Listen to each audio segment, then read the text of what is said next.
यहाँ तक पहुँच रही है, किशनगंज की आदरणीय जनता का, हमारे अभिभावकों का, माताओं बहनों का, नौजवान दोस्तों का, किसान मजदूर भाइयों का, मेहनत मजदूरी करके, नौकरी करके, धंधा व्यवसाय करके अपने परिवार का भरण पोषण करने वाले आप तमाम मेहनत का सामान का मैं क्रांतिकारी इस्तकबाल करता हूँ, आपका हार्दिक अभिनंदन करता हूँ। दोस्तों, मुझे आता नहीं ना मोहतरम को मोहतरम कहना, किसी को ज्यादा किसी को कम कहना। मैं आपके सामने कोई ऐसी बात करने के लिए नहीं आया हूं जिसको आप बेहतर समझते हैं, और ये बात मैं इसलिए कह रहा हूं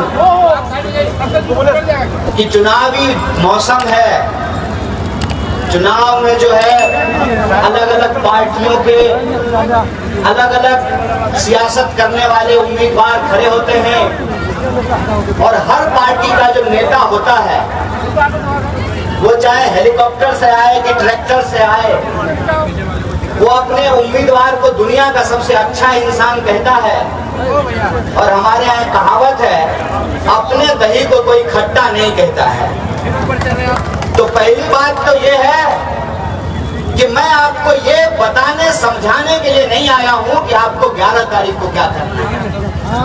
मैं समझता हूं इस इलाके के जो बासिंदे हैं वो बखूबी जानते हैं कि कौन सी सड़क कहां जाती है, बिजली कब आती है कब नहीं आती है, बाढ़ का पानी में कौन सा पंचायत डूबता है, 5 किलो अनाज के नाम पे 4.5 किलो डीलर देता है, कोई ऐसा दफ्तर नहीं है बिना घूस का काम होता है, और नेता 5 साल में हाथ जोड़ करके आएगा और कहेगा कि मैं आपका कल्याण कर दूंगा।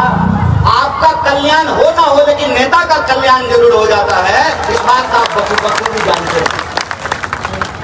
तो आप ये मत सोचिए, वैसे भी हमारे जो प्रत्याशी हैं, हुड्डा साहब ने कहा कि वरिष्ठ नेता हैं, वरिष्ठ नहीं हुए हैं अभी, आप लोगों की दुआ रही तो जल्दी ही वरिष्ठ हो जाएंगे।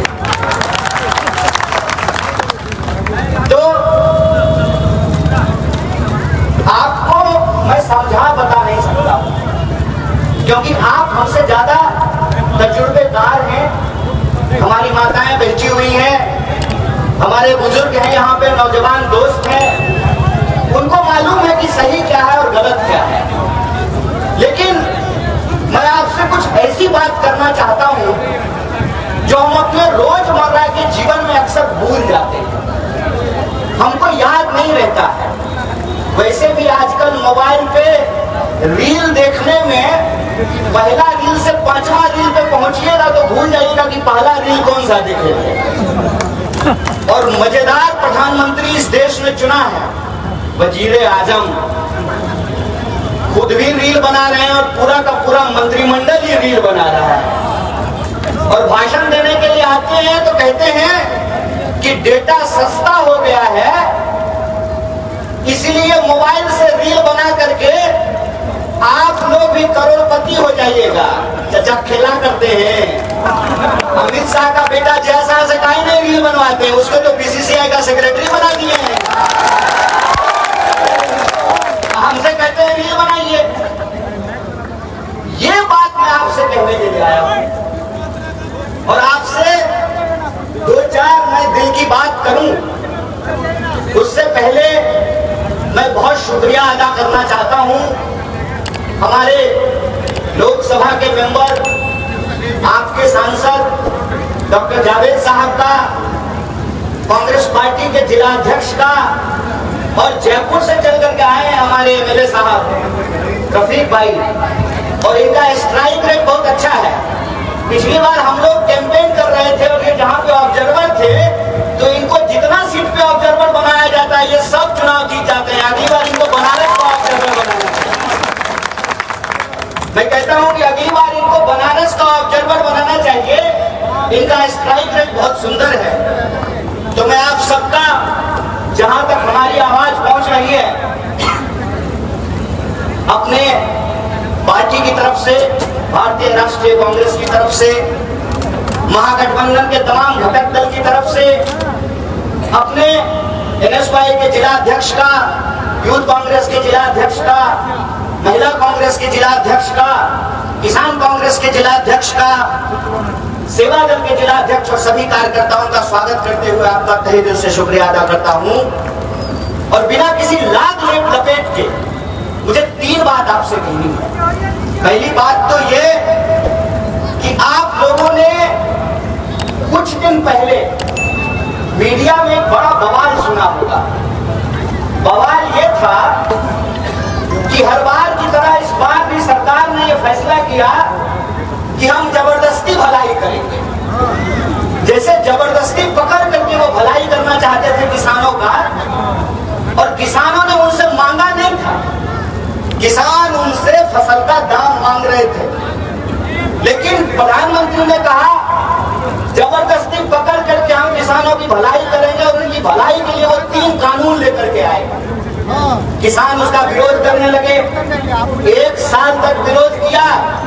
उसके बाद हरियाली आंसू बहा करके प्रधानमंत्री कह रहे थे बहुत लाजवाब एक्टर हैं, एक्टिंग शानदार करते हैं। हरियाली आंसू बहा करके कहा कि हम समझा नहीं पाए अपने किसान भाइयों को, इसीलिए हम किसान कानून वापस लेते हैं। इसी तरह से प्रधानमंत्री को हो सकता है कि रात को सपना आया हो। 18 घंटा काम करते हैं ना, तो नींद कम आती है, और कम सोइएगा ना तो बड़ा खराब सपना आता है। तो उनको सपना आया, उन्होंने कहा कि हम अल्पसंख्यकों का भी भला करना चाहते हैं। कैसे करेंगे भलाई भाई? तो जितना भी वक्त का जमीन है, वो जो माफिया लोग कब्जा कर लिया है, उसको ले करके हम अल्पसंख्यकों का भला करना चाहते हैं। सुन रहे हैं ना? जंगल में एक बार मुनादी करा दी गई।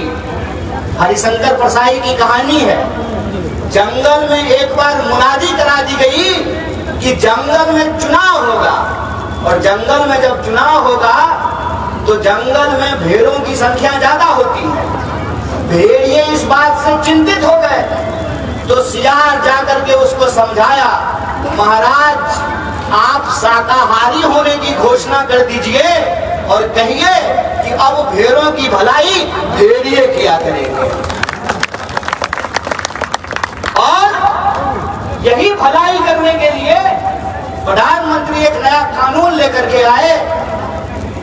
उस कानून की जब मुखालफत हो रही थी, मैं इसका जिक्र इसलिए कर रहा हूं, जब उस कानून की मुखालफत हो रही थी, सरकार की तरफ से कमेटी बनाई गई थी, और उस कमेटी में किशनगढ़ की आवाज गूंज रही थी, किशनगंज की आवाज गूंज रही थी। आपका सांसद डॉक्टर जावेद आपके हक के लिए लड़ रहा था। इसीलिए पहली बात मैं आपसे ये कहता हूं कि अपना प्रतिनिधि चुनना जरूरी होता है। कई बार आप लोगों से बात करेंगे तो कहेंगे वोट दिए, क्या हो जाएगा वोट देकर? कौन सा जो है हमारा जिंदगी बदल जाएगा? कौन हमको क्या दे देगा? हमको कोई मतलब नहीं है। अरे महाराज, ये वोट कोई वरदान है? ये वोट कोई भीख है? ये वोट जो है सड़क के किनारे पैदा हुआ कोई झड़बेर है क्या, कि जिसको मन करे पत्थर मार करके जो है पेड़ तोड़ ले? ये वोट का अधिकार हमारे जीने का अधिकार है, हमारे लोकतंत्र का अधिकार है, हमारे जमहूरियत का अधिकार है। वोट का अधिकार नहीं होता, ईमानदारी से बताइए। हो सकता है बहुत सारे लोग हेलीकॉप्टर देखने के लिए भी आए हैं ना। अगर वोट का अधिकार नहीं होता तो ये हेलीकॉप्टर आपके गांव में उतरता? कि कोई नेता लोग आपके बीच में आता? कोई हाथ जोड़ करके आपसे वोट मांगता? ये वोट का अधिकार है कि हेलीकॉप्टर पर उड़ने वाले का भी वोट एक है, और ट्रैक्टर पर चलने वाले का भी वोट एक है। ये वोट का अधिकार है कि मंदिर जाने का भी एक वोट, मस्जिद जाने का भी एक वोट, गिरजाघर जाने का भी एक वोट, गुरुद्वारा जाने का भी एक वोट, स्कूल जाने वाले का भी एक वोट, और अस्पताल जाने का भी एक वोट है। क्या मैडम? एसपी का भी एक वोट, और दरोगा का भी एक वोट ना, डीजीपी का भी एक वोट, और मुख्यमंत्री का भी एक वोट। अगर ये एक वोट का अधिकार नहीं होता तो ये जो नेता अपने ईमान को बेचते हैं, इस देश की धन संपदा को गिरवी रखते हैं, जो 200 साल तक अंग्रेजों की गुलामी करते रहे, ये नेता कभी भी आपके सामने हाथ जोड़ करके खड़ा नहीं होते। इस बात को याद रखिएगा। ये लोकतंत्र की ताकत है, ये जमहूरियत की ताकत है, ये ताकत आपके हाथ में है। और जब आप अपने ताकत का सही इस्तेमाल करते हैं तो उस इस्तेमाल से आपको भले नजर नहीं आए, जब आप अपनी आवाज को चुनते हैं तो आपके अधिकारों के लिए कोई संसद में लड़ता है, कोई विधानसभाओं में लड़ता है, कोई सड़कों पे लड़ता है। और जो लोग जेलों में बंद कर दिए गए हैं, जिनकी आवाज खामोश कर दी गई है, मीडिया को खरीद लिया गया है, धन दौलत के दम पर जमहूरियत को गुलाम बनाने की जो साजिश चल रही है, उस साजिश का मुकाबला अगर कोई कर सकता है तो आपका वोट का अधिकार कर सकता है, आपके वोट का एक अधिकार कर सकता है। और देखिए मजेदार बात क्या है, जैसा के पप्पा को लगा क्या रिजॉर्ट क्या खेलेंगे, विधायक खरीदने में बहुत पैसा खर्च होता है, 200-400 करोड़ तो हो ही जाता होगा। क्या एमएलए साहब क्या रेट चल रहा है आजकल? राजस्थान में चुनी हुई सरकार गिराने के लिए विधायक को रिजॉर्ट घुमाया जा रहा था। कौन कोना सौदली खुदो इस कोना से उस कोना और उस कोना से उस कोना। जैसा कि पप्पा को लगा कि इन्वेस्टमेंट बहुत हो रहा है, करोड़ों रुपया खर्च हो जा रहा है। अदानी भी बोला होगा यार क्या खेल किए हो, इधर से एयरपोर्ट बेच करके माल कमाते हैं, उधर से तुम विधायक खरीदने के लिए पैसा खर्च करवा देते हो। कुछ ऐसा उपाय लगाओ कि जरा सांप भी मर जाए और लाठी भी नहीं टूटे। तो कहा ऐसा नहीं हो सकता है कि हम लोग सीएम तो हैक करते ही हैं, एमएलए तो खरीदते ही हैं, कोई ऐसा उपाय किया जाए कि जनता का वोटेज चुरा लेते हैं। समझे कि यह जो आपका एक वोट का अधिकार है, अगर इसी को चुरा लें तब क्या दिक्कत है? तब तो ना प्रचार करने का जरूरत है, ना प्रसार करने का जरूरत है, प्रधानमंत्री को भी मेकअप लगाने का जरूरत नहीं पड़ेगा। कहां दिल्ली छोड़ करके जो है किशनगंज में प्रचार करने के लिए आएंगे, मेहनत करना पड़ता है। बढ़िया विदेश घूमेंगे, जर्मनी जाएंगे, उधर रसिया जाएंगे, अमेरिका जाएंगे, कहां सीमांचल में आएंगे बेचारे कोसी के किनारे। तो हुआ वोटें चुरा लेते हैं, लेकिन वोट अगर चुराएंगे तो जनता हल्ला करेगी। जनता को एक बार जो अधिकार आपने दे दिया, वो अधिकार अगर आप वापस छीनेंगे तो जनता हल्ला करेगी ना। इसलिए इन्होंने नई तरकीब निकाली है कि चोरी भी ऐसे करें ना जैसा दान नहीं होता है कि दाएं हाथ से कर रहे हो तो बाएं हाथ को नहीं पता चले। लेकिन कहते हैं ना, नहाया हुआ शरीर और खाया हुआ शरीर छुपता नहीं है, वैसे ही चुराया हुआ माल भी पचता नहीं है, वो कहीं ना कहीं दिख जाता है। और जब नेता प्रतिपक्ष राहुल गांधी बार बार चुनाव आयोग से पूछ रहे थे कि सर बताइए ना, डिजिटल इंडिया है ना, तो एक पेन ड्राइव में हमको डेटा दे दीजिए, तो पेन ड्राइव में डेटा देने के लिए तैयार नहीं थे। वोटर लिस्ट दिया, पन्ना परखते रहिए। हम लोग भी कांग्रेसी लोग हैं भाई जी। जब जनरल डायर को मजा चखा दिया तो जनरल कायर को भी मजा चखाया जाएगा ना। खेला है जी। याद रखिएगा, जो लोग समाज को बांटने का काम करते हैं, कोई चोरी छुपे नहीं बोल रहे हैं। पुलिस प्रशासन, चुनाव आयोग, मीडिया और हजारों लोगों की मौजूदगी में बोल रहे हैं। जो लोग इस देश को नफरत में जलाना चाहते हैं, इस समाज को जो बांटना चाहते हैं, उनको मैं याद दिला दूं, अगर इस देश में गोडसे बोलेगा तो उसके खिलाफ गांधी जुबरजोर तरीके से लड़ेगा। इस बात को याद रखिएगा। और गांधी कहते हैं, रघुपति राघव राजा राम, पतित पावन सीता राम, ईश्वर अल्लाह तेरो नाम, सबको सम्मति दे भगवान। यह देश सबका था, है और रहेगा। आपको जितना जोर लगाना है लगा लीजिए। और इसीलिए सबूत पेश किया। सबूत पेश करके नेता प्रतिपक्ष ने कहा कि चुनाव आयोग जवाब दे, और चुनाव आयोग को जब जवाब नहीं सूझा तो बिहार में आनन फानन में SIR किया गया। कीजिए, कौन कह रहा है? अगर कल को दरोगा कहे कि हम इलाके में कानून व्यवस्था को ठीक रखना चाहते हैं, कोई मना करेगा? अगर DM कहे कि हम शासन प्रशासन को दुरुस्त रखना चाहते हैं, कोई मना करेगा? अगर चुनाव आयोग भी कहे कि हम गलत नाम हटाना चाहते हैं, सही नाम जोड़ना चाहते हैं, इसमें कोई आपत्ति नहीं है।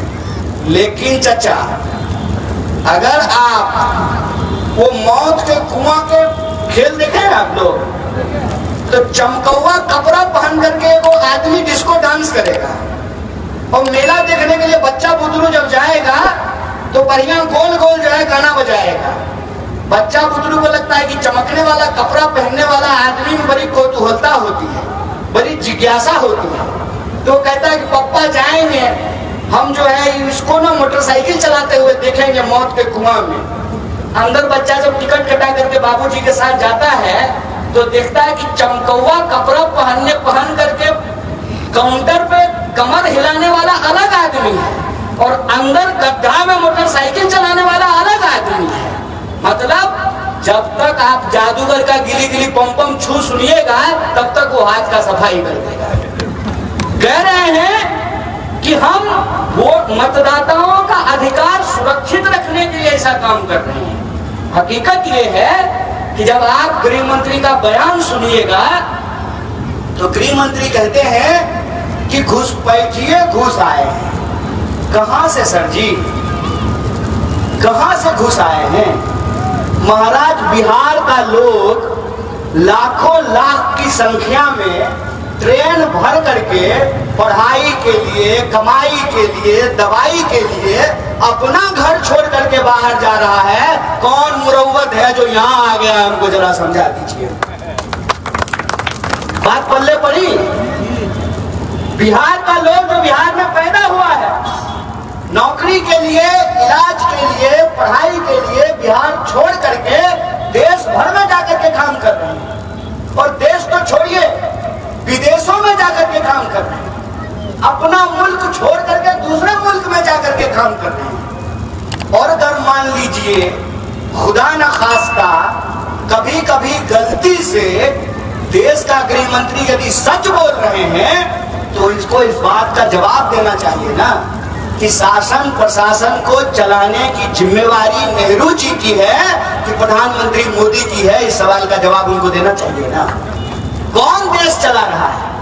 नेहरू जी देश चला रहे हैं, कांग्रेस पार्टी देश चला रही है, कांग्रेस पार्टी के प्रधानमंत्री हैं, कांग्रेस पार्टी के मुख्यमंत्री हैं बिहार में। देश और प्रदेश में सरकार आपकी, तो अगर शासन और प्रशासन की विफलता हुई तो इसका जवाब कौन देगा?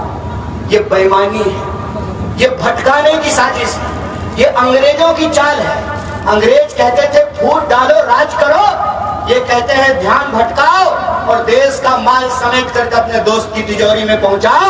यही योजना देश के अंदर चल रहा है। जनता को आपस में धर्म के नाम पर लड़ाओ, लोगों के भीतर धर्म और संस्कृति के नाम पर झगड़े लगाओ, नफरत फैलाओ, और देश की संपत्ति, देश की जमीन, देश का धन दौलत अपने दोस्त के खाते में पहुंचाओ। एक बात बताइए, जब बिहार में SIR हो रहा था उसी वक्त भागलपुर में 1 रुपये प्रति एकड़ के हिसाब से प्रधानमंत्री का जो प्रिय दोस्त है उसको हजारों एकड़ जमीन दे दी गई 1 रुपये प्रति एकड़ के हिसाब से।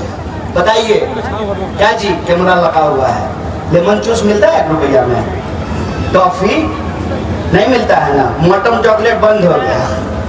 1 रुपया में चॉकलेट नहीं मिलता है साहब, और 1 रुपये प्रति एकड़ के हिसाब से जमीन देगी। किसको जमीनें दी जा रही है? कौन पेपर लीक करवा रहा है? कौन इस देश के बजट का बड़ा हिस्सा लूट करके अपने खाते में पहुंचा रहा है? और जनता को मीठी गोली क्या दिए थे कि आपके खाते में 15 लाख रुपया आएगा। आया 15 लाख रुपया? मिली 2 करोड़ नौकरी? हुआ महंगाई कम? किसानों का फसल का दाम दुगना हुआ? तो अभी आकर के फिर से नया वादा लाए हैं। कह रहे हैं कि डबल इंजन की सरकार दोबारा बनाइए, बिहार में विकास का जो है ना गंगा बहा गई। साहब विकास तो ऐसा बहा है कि थाना में चूहा शराब पी जाता है, बताइए, पोस्ट मॉडर्न चूहा है। आईसीयू में मरीज का पैर कुतर करके चूहा भाग जाता है। जहां नदी है वहां पुल नहीं है, और जहां नदी नहीं है वहां पुल बन जाता है, और जो पुल बन जाता है वो पुल चोरी हो जाता है। हुआ है कि नहीं हुआ है? इसीलिए मैं आपसे दूसरी बात ये कहने के लिए आया हूं कि लोकतंत्र में वोट का अधिकार आपका बुनियादी अधिकार है। जब ये अधिकार चोरी होगा तो याद रखिएगा, चोर हमेशा चोरी होता है, उसको आप कहीं पे बिठा दीजिए। वो कहावत है ना, चोर चोरी से गया भी तुम्बा फेरी से गया। और चोरों की जब सरकार बनती है तो वोट चोरी से बनी हुई सरकार जमीन की चोरी करती है। वोट चोरी से बनी हुई सरकार आपके बच्चों का भविष्य चुराती है, नौकरी का चोरी करती है, पेपर लीक करवाती है। वोट चोरी से बनी हुई सरकार पुल चुराती है, वोट चोरी से बनी हुई सरकार बजट चुराती है। और ये हम नहीं बोल रहे हैं, कैग के रिपोर्ट के हिसाब से बिहार सरकार ने 73,000 करोड़ रुपए का कोई हिसाब नहीं दिया है, और कहते हैं कि डबल इंजन की सरकार है। ये डबल इंजन की सरकार नहीं है, ये बेकार और बीमार सरकार है, जिससे अपराधी बोलबाला कर रहे हैं समाज में। एक तरफ से गोलियां चल रही है, दूसरी तरफ से महंगाई और बेरोजगारी निकल रहा है। इस डबल इंजन की सरकार से धुआं फेंक रहा है। जल्दी बदलिए इस सरकार को, ये वक्त आ गया है। और तीसरा और आखिरी बात मैं आपसे कहना चाहता हूं, देखिए, चुनाव हर 5 साल में होता है, कोई हारता है, कोई जीतता है। ये चुनाव जरूरी क्यों है? ये चुनाव जरूरी इसलिए है कि बिहार की तरफ पूरा देश देख रहा है। पूरा देश देख रहा है कि वोट चोरी को किस तरीके से एक सरकारी सिस्टम के रूप में बदला जा रहा है। अगर बिहार की जनता अपने सवालों पर, रोजी रोटी, कपड़ा, मकान, शिक्षा, स्वास्थ्य, सड़क, बिजली, चोरी, बेईमानी, भ्रष्टाचार के खिलाफ, अपने बच्चों के हकूक के लिए, पेपर लीक के खिलाफ, अपने बच्चों की पढ़ाई, दवाई और कमाई के लिए अगर वोट नहीं करेंगे, अगर उसी आधार पर वोट करते रहेंगे और बिहार में यदि परिवर्तन नहीं होगा तो देश में निराशा फैलेगी। और हम बिहार की मिट्टी पे पैदा होने वाले लोग हैं। बिहारियों की एक खासियत है कि हम जल्दी कुछ ठानते नहीं हैं, और जब ठान लेते हैं तो दशरथ मांझी की तरह छेनी हथौड़ी लेकर के पहाड़ काट करके रास्ता बनाने वाले लोग। हमको छेड़िए मत, हमको अपमानित मत कीजिए। हम मेहनत करने वाले लोग हैं, मेहनत मजदूरी करते हैं, खून पसीना बहाते हैं। लेकिन अगर आप हमको अपमानित कीजिएगा तो आपका हिसाब हम जरूर करेंगे। बिहार में इस बार का चुनाव इस बात का है कि बिहार की धन संपत्ति पर पहला हक बिहारियों का होगा कि नहीं होगा। बिहार की जनता, चाहे हिंदू हो, मुसलमान हो, महिला हो, पुरुष हो, ब्राह्मण हो कि दलित हो, पिछड़ा हो कि अति पिछड़ा हो, क्या ये बिहार के जो 14 करोड़ लोग हैं, उनको जो धोखा देने वाले लोग हैं, उनको जवाब मिलेगा कि नहीं मिलेगा? जब चोर चोर से बोलने लगा तो उसको मुंहतोड़ जवाब मिलेगा कि नहीं मिलेगा? और आपकी तरफ पूरा देश उम्मीद से देख रहा है। या जो मंच पे बैठे हुए लोग हैं, इनका काम है राजनीति, लेकिन आपका काम राजनीति नहीं है। आपका काम है, आपको जो पेशा मिला हुआ है उस पेशे पे आप ईमानदारी से काम करते हैं, लेकिन देश बचाने की जिम्मेवारी कुर्सी पे बैठे हुए इन लोगों के हाथ में नहीं है। बिहार बचाने की जिम्मेवारी आप लोगों के हाथ में है, और आपको बिहार बचाना होगा। और बिहार बचाने की इस मुहिम में जिन लोगों ने बिहार के साथ धोखा किया है, जिन लोगों ने बिहार के लोगों को लड़ाने और अपमानित करने का काम किया है, बिहार को बांटने का काम किया है, वक्त आ गया है कि उसको बदला जाए। माता जी रोटी पकाती है ना, हम भी पकाते हैं, पकाते थे तो हम वही कह रहे हैं, रोटी पकाते हैं ना। मौका आ गया है, रोटी को ज्यादा देर तवा पर छोड़ दीजिएगा तो रोटी जल जाता है। और सत्ता पर ज्यादा देर नेता को छोड़ दीजिएगा तो वो अहंकारी हो जाता है। समय समय पर रोटी और सरकार पलटते रहना चाहिए। बोलिए, पलटने वाले को पलटने का वक्त आ गया है ना। 11 तारीख को जवाब मिलेगा। तो बाकी बात वही है, समझाना तो है नहीं, आप खुद समझदार हैं। 11 तारीख को आप किशनगंज में परिवर्तन कीजिए। आपकी परिवर्तन की गूंज जिस तरीके से लोकसभा में गूंज रही थी उसी तरीके से विधानसभा में भी गूंजेगी और इनको मुंहतोड़ जवाब दिया जाएगा। ये हमारा संकल्प है। हम बगल में बैठे हुए थे तो एक पत्रकार ने हमको कहा कि कहीं कहीं फ्रेंडली फाइट हो रहा है, कहीं कहीं दूसरे दल के भी लोग खड़े हैं। हम आते ही आपको कह दिए थे, हमें आता नहीं ना मोहतरम को मोहतरम कहना, किसी को ज्यादा किसी को कम कहना। हमारी लड़ाई भूखमरी के खिलाफ है, हमारी लड़ाई गरीबी के खिलाफ है, हमारी लड़ाई बेकारी के खिलाफ है, हमारी लड़ाई दंगाइयों के खिलाफ है, हमारी लड़ाई उन लोगों के खिलाफ है जो इस जमहूरियत को अपना गुलाम बनाना चाहते हैं, इस देश के आईन और संविधान को समाप्त करना चाहते हैं। इसीलिए हम किसी दल का नाम नहीं ले रहे हैं, किसी नेता का नाम नहीं ले रहे हैं। जो मानते हैं कि उनकी लड़ाई कांग्रेस से है उनको हमारा प्रचार करने दीजिए। हमारी लड़ाई और समानता से और जनता के हक के लिए संघर्ष हम कर रहे हैं। इसीलिए हम अपने मंच से किसी नेता का नाम नहीं लेंगे। जो कांग्रेस पार्टी में गांधी के कार्यकर्ता हैं, गांधी के सिपाही हैं, हम उनकी बात और जो हमारा वादा है हम अपने वादे की बात करेंगे। और हमारा वादा है कि हमारी सरकार बनेगी, महागठबंधन की सरकार बनेगी तो हम माताओं बहनों के खाते में 2500 रुपया पहुंचाएंगे, हम सस्ता सिलेंडर देंगे, हम बिजली फ्री करेंगे, हम स्वास्थ्य बीमा को लागू करेंगे, किसानों को उनके फसल का दाम देंगे और 3 साल की डिग्री 3 साल में मिलेगी। पेपर लीक नहीं होगा और विद्यार्थियों के पीठ पे डंडा नहीं मारा जाएगा। हमको पलायन रोकना है और लोगों को नौकरी दिलाना है। अब आप आखिरी बात बता दीजिए, आप हमारे हुड्डा साहब को गांधी का सिपाही मानते हैं कि नहीं? तो आपकी तरफ से इनको माला पहनाया जाए, बुलंद आवाज में बोलिए, इधर हावड़ा उधर पटना आवाज जानी चाहिए। बहुत बहुत शुक्रिया, बहुत बहुत धन्यवाद।